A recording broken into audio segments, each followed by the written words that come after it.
ஆன்மீக சொந்தங்கள் அனைவருக்கும் அன்பான மாலை வணக்கம். இன்றைக்கி நம்ம பதிவில் என்ன பார்க்க போகிறோம் அப்படின்னா, ஆனி மாதத்தில் வரக்கூடிய அமாவாசை ரொம்ப சிறப்பு வாய்ந்த அமாவாசை அப்படின்னு தெரியும். இந்த அமாவாசையில் ஒரு சில மாற்றங்கள் அப்படின்றது கண்டிப்பாக ஏற்படும். அது எதனால் அப்படின்னா, கிரகமைப்புகளினுடைய அடிப்படையில் தான். அமாவாசைக்கு அப்புறமா ஏற்படக்கூடிய கிரக மாற்றங்களானது கடகராசினியர்களுடைய வாழ்க்கையிலையுமே மிகப்பெரிய அளவில் மாற்றங்களை தான் ஏற்படுத்தி கொடுக்க இருக்குது. இது வரைக்குமே சனி பகவானால் மிகப்பெரிய பாதிப்புகளை எல்லாம் பார்த்த நீங்கள் இனி அதிர்ஷ்டங்களை மட்டும்தான் பார்க்க போகிறீங்க. ஸோ என்னதான் ஒரு சில கிரக அமைப்புகள் உங்களுக்கு சாதகமாக இருந்தாலுமே கூட ஒரு சில பாதிப்புகளும் நிகழத்தான் செய்யும். அந்த மாதிரி பாதிப்புகள் குறைவதற்கு என்ன எளிமையான பரிகாரங்கள்லாம் செய்யணும், என்ன மாதிரிலாம் நடந்துக்கணும் அப்படின்றதெல்லாம் முன்கூட்டியே தெரிஞ்சுக்கிறதுக்காக தான் இந்த பதிவானது உங்களுக்கு. ஸோ கண்டிப்பாக உங்களுக்கு ரொம்பவே பிடிக்கும்னு நினைக்கிறேன். வீடியோவை நல்லா ஸ்கிப் பண்ணிடாமல் முழுமையாக பார்த்து பயன்பெறுங்க. பொதுவாக மாதம் அமாவாசை வர்றது வழக்கமான ஒன்று தான். இருந்தாலுமே கூட ஒவ்வொரு மாதத்தில் அமாவாசை வரும் பொழுதுமே அந்த அமாவாசைக்குன்னு தனித்துவமான சிறப்புகளானது இருந்துட்டு தான் இருக்குது. ஸோ வர அதுக்கு சிறப்புகள் கூடுதே தவிர எந்த பாதிப்புகளுமே எந்த அமாவாசையிலுமே இருந்ததே கிடையாது. முதல்ல அமாவாசை அப்படின்னாலே என்னங்க, முன்னோர்களை வழிபாடு செய்யணும். நம்மளுடைய மூதாதையர்கள், நம்மளோட வாழ்ந்து மறைந்தவர்கள், அவங்களுடைய ஆசையை நம்ம பெறுவதற்கு இருக்கக்கூடிய ஒரே சான்ஸ் அப்படின்னா அது இந்த அமாவாசை நாள் மட்டும்தான். அப்படிப்பட்ட இந்த அமாவாசையில் யார் முறைப்படி தொடர்ந்து வழிபாடுகள் செய்கிறாங்களோ அவங்களுடைய வாழ்க்கையில் அவங்க நினைத்து பார்க்க முடியாத அளவுக்கு மாற்றங்களானது ஏற்பட்டுட்டு தான் இருக்குது. ஸோ இதுதான் நிதர்சனமான உண்மை. இந்த நம்பிக்கையோடு தான் பலரும் பார்த்திங்கன்னா அமாவாசை வழிபாடுகளை செய்துட்ருக்காங்க.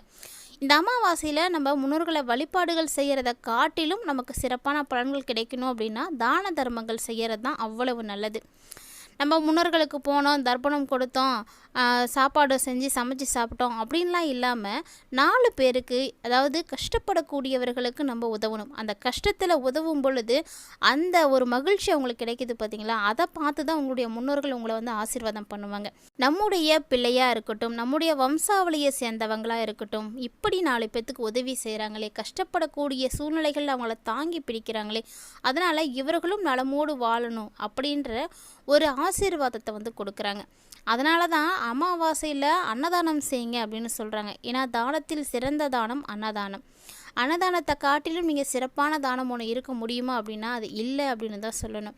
ஏன்னா யார் ஒருவர் பசியால் வாடுறாங்களோ அவங்களுக்கு அந்த நேரத்தில் நம்ம சாப்பாடு கொடுக்கறது அவ்வளவு சிறப்பானது, புண்ணியமானது.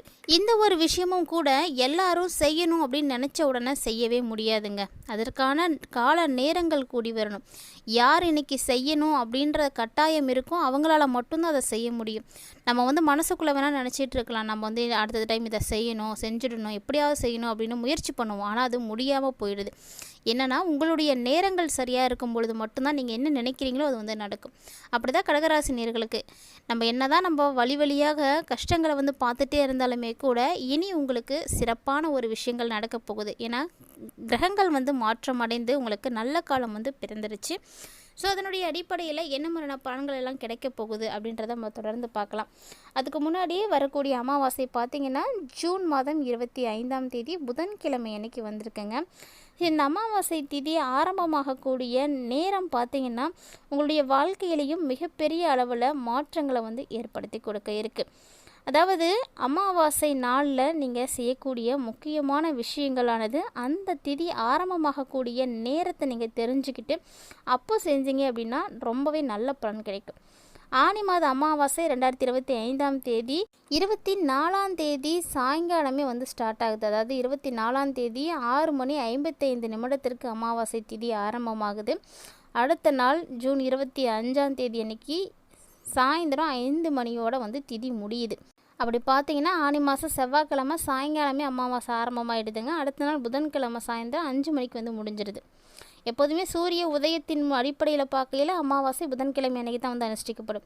புதன்கிழமை நண்பகல் 12 மணிக்குள்ளே அமாவாசைக்கு திரபணம் கொடுக்குறவங்களாம் தாராளமாக கொடுக்கலாம். இந்த அமாவாசை திதி ஆரம்பமானதுக்கு பிறகு கடகராசினியர்களுக்கு மிகப்பெரிய அளவில் மாற்றங்கள் ஏற்படுது. அதாவது உங்கள் ராசிக்கு அஷ்டமத்தில் சனி பகவானும் ராகு பகவானும் இருக்கிறாங்க. செவ்வாயினுடைய பார்வை சனியின் மீது வேற பதியுது. விரயஸ்தானத்தில் சூரியன், புதன், குரு இந்த 3 கிரகங்களும் ஒரே இதில் இருக்கிறாங்க. இதனால் பார்த்திங்கன்னா மிக சிறந்த ஒரு பலன்கள் உங்களுக்கு கண்டிப்பாக இருக்க போகுது. அதாவது எடுத்த காரியத்தை எப்படியும் சாதிக்க முடியும் அப்படின்ற ஒரு எண்ணம் இருக்குது. தடைகள், தாமதங்கள் எல்லாமே பார்த்திங்கன்னா ஒரு சில நேரங்களில் உங்களுக்கு அதிகமாகிற மாதிரி தான் தெரியும். நம்ம நினைக்கிறது ஒன்று, நடக்கிறது ஒன்று, என்னடா இது அப்படின்ற மாதிரி ஒரு கவலை அப்படின்றது உங்களுக்கு இருந்துகிட்டே இருக்கும். ஆனாலுமே நீடித்த நோய் இருக்குது அப்படின்னா அதெல்லாம் அகன்று மீண்டும் நீங்கள் தலை தூக்க ஆரம்பிப்பீங்க. மிகுந்த கவனத்தோடு செயல்பட்டீங்க அப்படின்னா சிறப்பான பலன் காத்துட்டு இருக்குது. அதுவும் கடகராசிக்கு புதன் போகக்கூடிய நேரத்தில் உங்கள் ராசிக்கு விரையாதிபதியாகவும் சகாயஸ்தானாதிபதியாகவும் இருக்கக்கூடிய புதன் ஜென்மத்துக்கு வராரு. ஸோ இந்த ஒரு நேரம் பார்த்திங்கன்னா உங்களுக்கு விரயங்கள் இருக்கும். அந்த விரயங்கள் எப்படி இருக்கும்? நல்ல விரயங்களாக தான் இருக்கும். அதனால் நீங்கள் கவலைப்படாதீங்க.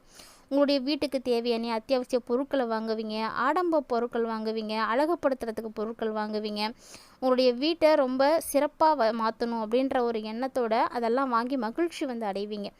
வீடு கட்டுறது இல்லைனா கட்டின வீட்டை பழுது பார்க்குறது இந்த மாதிரியான விஷயத்துலலாம் அந்த டைமில் நீங்கள் கவனம் செலுத்துறீங்க அப்படின்னா உங்களுக்கு செலவுகள் அப்படி போயிடும்.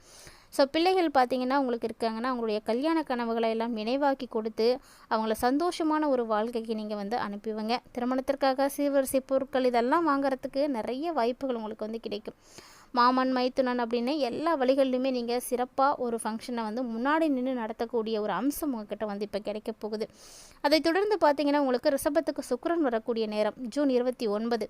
இந்த டைம் உங்கள் ராசிக்கு பார்த்தீங்கன்னா 4, 11 இந்த இடங்களுக்கு அதிபதியாக இருக்கக்கூடிய சுக்கிரன் அவர் லாபஸ்தானத்தில் இருக்க போகிறாரு. ஸோ இந்த டைம் உங்களுக்கு எப்படி இருக்கும்னா பொருளாதார ரீதியாக ரொம்ப ரொம்ப திருப்திகரமாக இருக்கும். புனித பயணங்கள் போகிறதுக்கு வாய்ப்பு இருக்குது. நிறைய யாத்திரைகள் நீங்கள் போகலாம். நிறைய ஆலயங்களுக்கு போயிட்டு வருவீங்க. ஸோ கொடுக்கல் வாங்கல் விஷயமும் எப்படி இருக்குன்னா ரொம்ப சரளமாக இருக்கும். கவலைப்படுற அளவுக்குலாம் இந்த இடத்துல ஒன்றுமே கிடையாது. நிறைய வளர்ச்சிகள் கிடைக்கக்கூடிய ஒரு டைமிங்காக இருக்குது. ஆடை ஆபரண சேர்க்கை இது எல்லாமே உங்களுக்கு இருக்குது. ஒரு சிலர்லாம் பார்த்தீங்கன்னா அயல்நாட்டில் பயண முயற்சிகள் போகணும் அப்படின்னு நினைப்பீங்க. அதுவும் இந்த டைமில் உங்களுக்கு சக்ஸஸ் ஆகும். ஸோ கண்டிப்பாக வெளிநாட்டு பயணத்துக்கு சாத்தியக்கூறுகள் நிறைய இருக்குது. போகணும்னு நினைக்கிறவங்களாம் கண்டிப்பாக ட்ரை பண்ணுங்கள். நீண்ட நாளாக இருக்கக்கூடிய உங்களுடைய எண்ணங்கள் பார்த்தீங்கன்னா படிப்படியாக இப்போ நிறைவேறப் போகுது. நினைத்த காரியத்தை நினைத்த நேரத்தில் இப்போ செஞ்சு முடித்து அசத்தி காட்ட போகிறீங்க. அதே நேரம் உங்களுடைய தாயினுடைய ஆரோக்கியத்தில் சீர்கேடுகள் எதுவும் இருந்துகிட்டு இருக்குது அப்படின்னா கடகராசி அன்பர்களே இந்த காலகட்டங்களில் அவங்களுடைய உடல்நிலையில் நல்ல ஒரு தேர்ச்சியானது இருக்கும். ஸோ உங்களுக்கு ரொம்பவே நிம்மதி கிடைக்கும். எதிர்காலத்தை பற்றிய பயம் உங்களுக்கு இப்போ போயிடும். அதனால் நீங்கள் சிறப்போடு வாழலாம். பழைய வாகனத்தை நீங்கள் எடுத்துகிட்டு புதிய வாகனத்தை வாங்குறதுக்கான முயற்சிகள் கூட இப்போ சக்ஸஸ் ஆகும். ஸோ கண்டிப்பாக அதெல்லாம் நீங்கள் ட்ரை பண்ணி பாருங்கள். அதே போல் அந்த அமாவாசைக்கு அப்புறமா கும்பராசியில் செஞ்சிருக்கக்கூடிய சனியை சிம்மராசியில் இருக்கக்கூடிய செவ்வாய் பார்வையை விழப்போகுது. ஸோ செவ்வாய் பார்க்குறாரு. அப்படி பார்த்தீங்கன்னா உங்கள் ராசிக்கு 2வது இடத்துல சஞ்சரிக்கக்கூடிய செவ்வாயினுடைய பார்வை அஷ்டமத்து சனியின் மீது பதியுது. இது பார்த்திங்கன்னா அந்தளவுக்கு நல்லது கிடையாது. அதனால் ஆரோக்கியத்தில் உங்களுக்கு பிரச்சனைகள் ஏற்படலாம். பிறரை நம்பி எந்த ஒரு காரியத்தையும் ஒப்படைக்கக்கூடாது. உங்களால் முடிஞ்சால் நீங்கள் செய்யுங்க, இல்லைன்னா அந்த காரியத்தை அப்படியே ஒத்தி வச்சுக்கோங்க. அதுதான் நல்லது. அதாவது உங்களுடைய வாழ்க்கையில் வளர்ச்சி இருக்குது பார்த்திங்களா, அதில் குறையீடுகள் இருக்கலாம். நிறைய குறுக்கீடுகள் வரும். அவங்களுடைய வளர்ச்சியில் நிறைய பாதிப்புகளை நீங்கள் பார்க்க வேண்டி இருக்கும். ஸோ இந்த டைமில் வாய் தகராறுகள் ஏற்படுறதுக்கு வாய்ப்பு இருக்குது. வழக்குகளுக்கும் உங்களுக்கு இருந்துகிட்டே தான் இருக்கும். இதனால் ஒரு சிலர்கிட்டலாம் விட்டு கொடுத்து போங்க. சண்டை சச்சரவுகள்லாம் வருதுன்னா அந்த இடத்துல நீங்கள் ஒதுங்கி போகிறதுக்கு பாருங்கள். வாய் தகராறுகள் தான் பெரிய வம்பு வழக்குகளாக மாறிடும். ஸோ எதை செய்கிறதா இருந்தாலுமே கூட ஒரு முறைக்கு பல முறை யோசித்து செய்யுங்க. அதுதான் உங்களுக்கு ரொம்ப நல்லதும் கூட. அதே போல் தான் பொது வாழ்க்கையில் இருக்கிறவங்களும் இந்த டைமில் ஒரு சில விஷயங்களில் குறுக்கீடுகள் அப்படின்றது அதிகரிக்கத்தான் செய்யும். நீங்கள் ஒன்று செய்யணும்னு நினைப்பீங்க, அங்கே நடக்கிறது ஒன்றா இருக்கும். வியாபாரம் செய்கிறவங்க தொழில் செய்கிறவங்களுக்கெல்லாம் இந்த டைமில் அதுக்குரிய பலன் கிடைக்குமா அப்படின்னா கண்டிப்பாக கிடைக்காது. உழைப்புக்கேற்ற பலன் கிடைக்கல அப்படிங்கும்போது நம்ம வேலை செய்கிறதுல எந்த பிரயோஜனமும் இல்லை அப்படின்ற மாதிரி உங்களுக்கு எண்ணங்கள் உருவாக ஆரம்பிச்சிடும். உத்தியோகத்தில் இருக்கக்கூடியவங்களுக்கு அப்படி தான். மேலதிகாரிகளுடைய ஆதரவு குறைய ஆரம்பிக்கும். கலைஞர்களுக்கெல்லாம் எதிர்பார்த்த ஆதாயம் கிடைக்காம போயிடும். ஸோ கல்வி பயிலக்கூடிய மாணவ மாணவிகளுக்கும் அப்படி தாங்க. இந்த டைமில் மந்த நிலை ஏற்படும். ஸோ உங்களால் சரியாக படிக்க முடியாது. பெண்களுக்கெல்லாம் நிறைய விரயங்கள் ஏற்படுறதுக்கான வாய்ப்புகள் காத்துட்ருக்கு. ஸோ குடும்ப சுமை அதிகரிக்கக்கூடிய இந்த ஒரு நேரத்தில் நீங்கள் அதிலேருந்து விடுபடணும் முற்றிலுமா அப்படின்னு நினைக்கிறீங்கன்னா கண்டிப்பாக அமாவாசையில் வழிபாடு செய்யுங்க. அதுவும் இந்த ஆனி மாத அமாவாசை இருக்குது பார்த்திங்களா, அது எப்பேற்பட்ட சனி கிரகத்தினுடைய பாதிப்புகளையும் நீக்கக்கூடியது. வாழ்க்கையில் இருக்கக்கூடிய கஷ்டங்களை போக்கக்கூடிய இந்த அமாவாசையில் தவறாமல் வழிபாடுகள் செய்து நல்ல ஒரு பயனை பெற்றுக்கோங்க. இருந்தாலுமே தொடர்ந்து நீங்கள் அனுமன் வழிபாடு செய்கிறது ரொம்ப சிறப்பானதாக இருக்கும். யாருக்கெல்லாம் அனுமனை பிடிக்குமோ பிடிச்சவங்களா மறக்காமல் வீடியோக்கு ஒரு லைக் பண்ணிக்கோங்க. வீடியோக்கில் இருக்கக்கூடிய கமெண்ட் பாக்ஸில் ஜெய் ஹனுமானே அப்படின்ற 3 முறை மறக்காமல் டைப் பண்ணிவிட்டு உங்களுடைய ஃப்ரெண்ட்ஸ் அண்ட் ஃபேமிலியில் யாராவது 3 பேருக்கு இந்த வீடியோ பதிவை மறக்காமல் ஷேர் பண்ணி விடுங்க. கண்டிப்பாக அவர்களுக்கு ஏதாவது ஒரு நல்லது செய்த புண்ணியமானது உங்களுக்கு கிடைக்கும். இந்த ஒரு பதிவில் நிறைய இன்ட்ரெஸ்டிங்கான தகவல்களை நீங்கள் பார்த்துருப்பீங்கன்னு நினைக்கிறேன். கட்டாயமாக வீடியோ உங்களுக்கு பிடிச்சிருக்குன்னு நினைக்கிறேன். பிடிச்சிருந்தால் லைக் பண்ணுங்கள், ஷேர் பண்ணுங்கள், மறக்காமல் கமெண்ட் பண்ணுங்கள்.